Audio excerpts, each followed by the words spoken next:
Knee-jerk reaction, the Bears and the Vikings pregame before kickoff. We got about 20 minutes before the game starts here. Inactives for today. Healthy scratch once again, Kevin White. Javon Wims is out, Nick Williams, Rashard Coward, Kylie Fitz, Michael Burton. These are the usual suspects on the inactive list so far this year. But somebody who is active and playing tonight, Adam Shaheen. He was activated off of IR yesterday. He will be playing for the Bears tonight, adding another target to the Trubisky passing targets, and hopefully that will have a positive impact and help expand what our offense will be capable of tonight. So looking forward to how it's going to all shape out between the Bears and the Vikings. Like I said, about 20 minutes short of kickoff, and it's about to go down. Knee-jerk reaction of the first quarter of the Bears and the Vikings on Sunday Night Football. And it's a 3-0 lead for our beloved.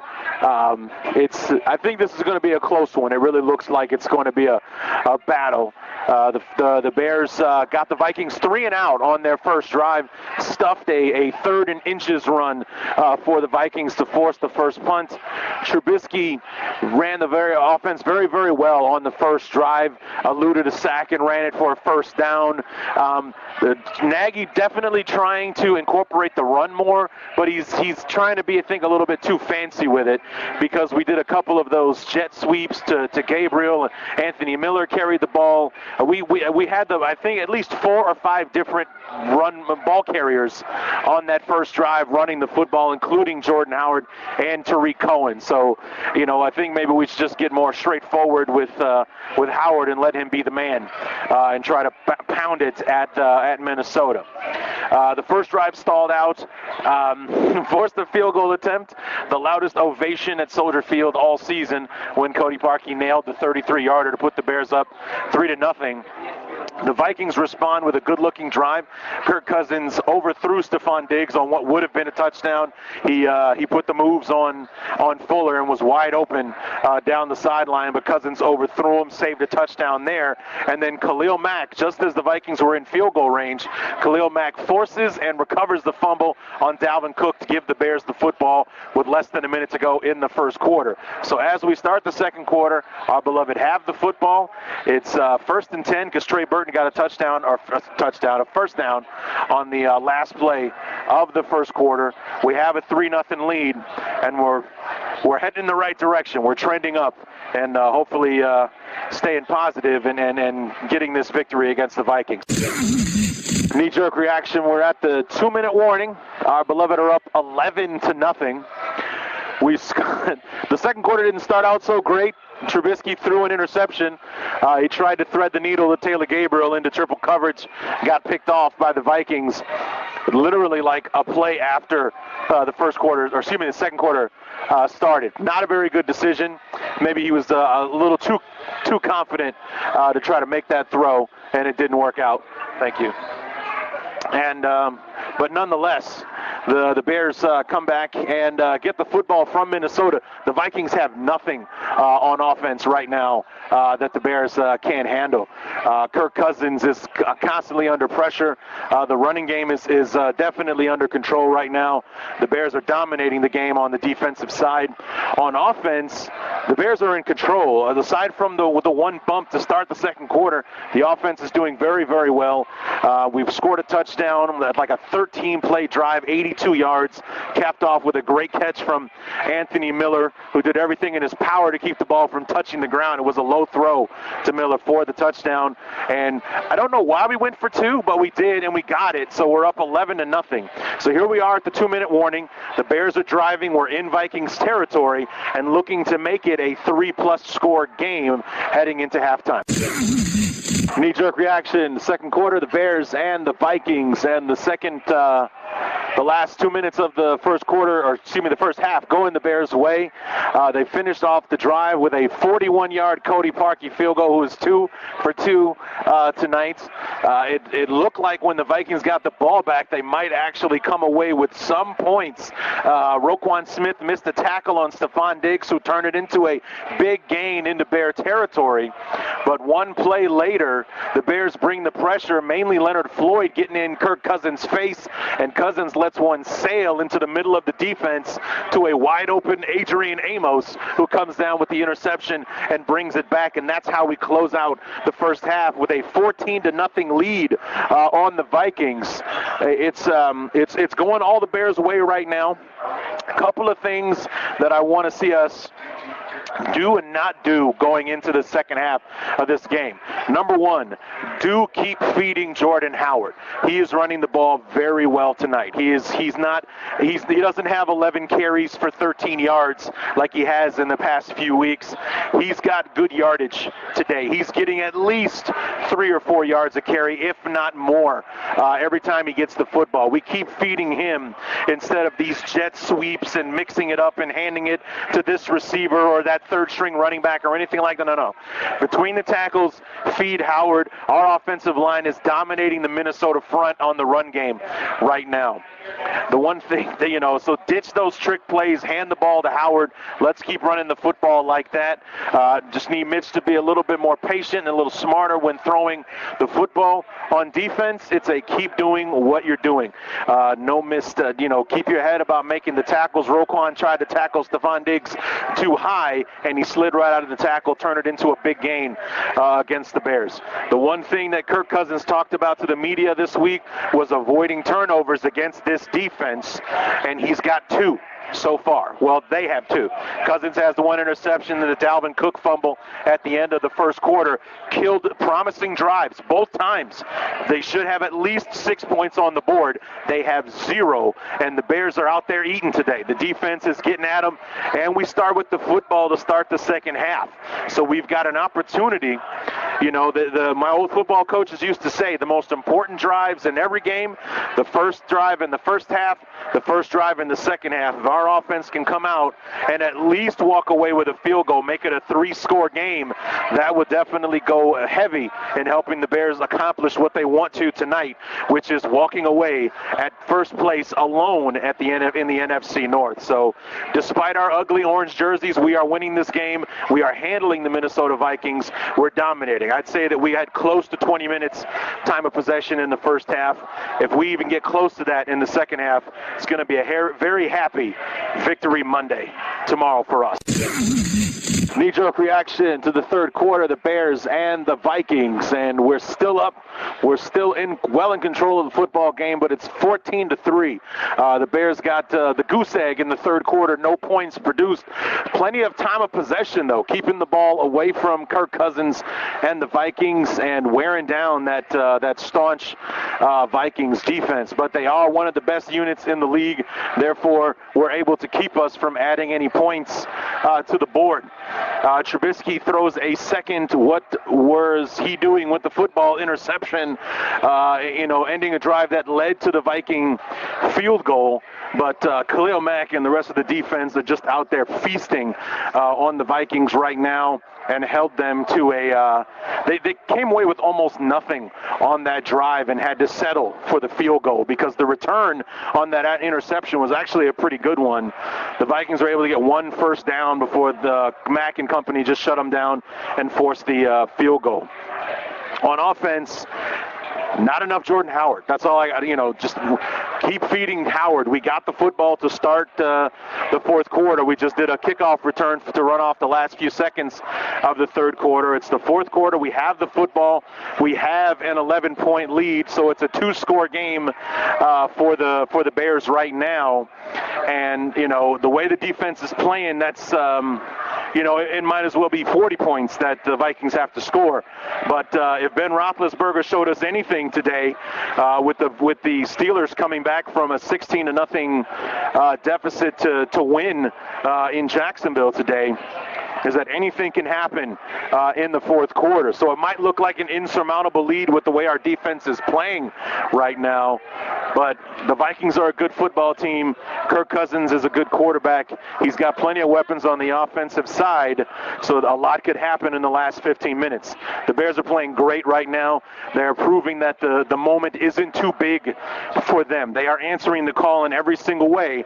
They just need to be the better team for the next 15 minutes Vikings and finish this thing off. Knee-jerk reaction of the fourth quarter of the Bears and the Vikings. And in spite of the disgusting orange jerseys, the Bears pull out a victory against the Minnesota Vikings, 25-20, to finish to go 7-3. We're 2-0 in this three-game divisional stretch, heading into Thanksgiving against the Lions on Thursday.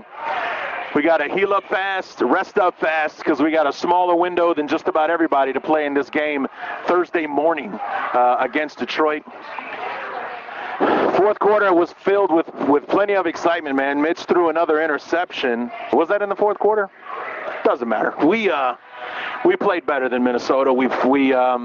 The offense just wasn't able to get anything going in the second half, and it was actually the defense that made the score that pretty much won the game for us. You know, we got the Vikings deep in their own territory. Kirk Cousins floats one up right into the waiting hands of Eddie Jackson, who goes pick six for the touchdown.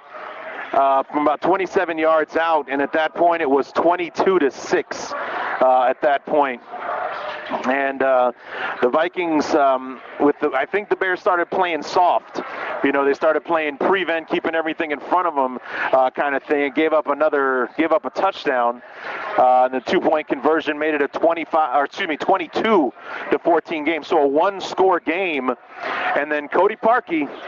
The offense was able to get the ball, you know, in field goal range, and Cody Parkey, who was 0 for 100 last week against Detroit, a perfect 3 for 3 today, including the 48-yarder that put it out of reach. Gave us an 11-point lead, a 2-score lead with about 3 minutes to go in the football game. And the Vikings were able to add one more touchdown there at the end, but the failure of the 2-point conversion put everything on the onside kick, and the Bears were able to recover that. We kneel on it to cancel out the last 48 seconds and collect our 4th straight victory, our 7th win of the season. That is officially the most wins we've had since 2013. And we head into Detroit on Thursday, one of the hottest teams in the league right now. So I mean, it's going to be a tough game. Detroit is a bear at home, which was proven by them beating the Panthers in Detroit today. But you know, with the momentum that we're carrying into this football game, I like our chances to come out victorious there. But this is a fantastic win for the Bears tonight. This was on the national stage when everyone was doubting the Bears. You know, their first quote-unquote real competition, and they handled them. They dominated this football game despite the close margin of victory. The Bears were the dominant team here. They were the better team all night long. They came away with the win, and we head into Detroit, the big game on Thursday, to cap off this 3-game stretch before we get a mini bye and get ready for the Giants Week 13. Tell you what I'm going to do, folks. You're going to keep me company until I get home. I am backing out of the parking lot of the sports bar that I just watched the game at, and I'm going to do some talking between now and the time I get home, whenever that is. So, yeah, like I said, I'm new in town, so I've only been out here a few months. First time I've been to this particular sports bar, so getting home might take a little longer than normal. But you know what? I'm feeling good. I'm amped up.